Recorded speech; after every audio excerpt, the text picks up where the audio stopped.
Ассалаумағалейкум. Бүгін біз жиналмалы жер столға толық шолу жасаймыз. Дәл осы жарты метр ғана болып тұрған стол сіздердің көздеріңізше 4 метрге дейін ұзарады. Ендеше кеттік.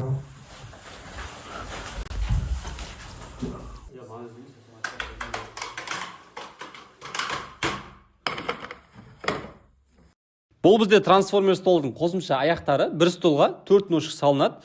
Бұл стол ұзынырақ болған кезде, яғни 3-4 метр болған кезде қосымша мықты болып тұру үшін қолданылады. Бұл бізде трансформер столдың тумбысы. Бұның ішінде столдың бетіне қойылатын тақтайлар тұрады. Міне, әрқайсысының орны бар.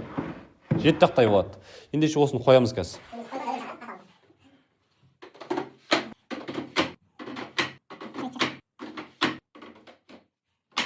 Дәл осындай біздің столдың құрылып жатқан көрген адам айтады, мына тақтайлардың осылай басып қалған кезде, тұрып баратырып, немесе осылай басып қалған кезде қараңыздаршы міне. Көтеріліп кетпей ма дейді. Көтерілді ма? Ешқандай да көтеріліп тұрған жоқ. Неге? Өйткені қараңыздар астын қазір ашып көрсетемін. Мысалы, бізде каждый осы тақтайлардың арасында дәл осындай 4 шегесі болады. Осы шегелердің арқасында жаңағыдай көтеріп немесе тартып қалған кезде ешқандай да екінші жағы көтеріліп кетпейді.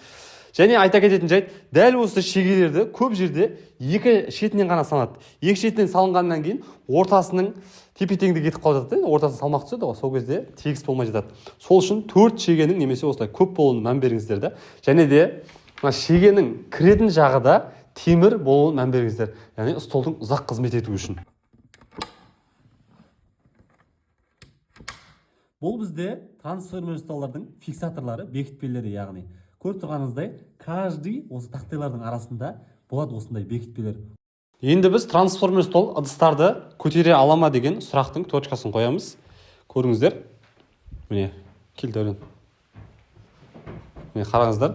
Бұл стол бағана айтқандай 200 килоға дейін ешқандай қиындықсыз көтере алады салмақты. Сіздер үшін біздің трансформер столдарды толық таныстырып шықтым деп ойлаймын. Егер сіз трансформер стол алатын болсаңыз, дәл осы мен айтылған заттарға баса назар аударыңыздар. Шымкент стол трансформер тиімді, сапалы әрі тез.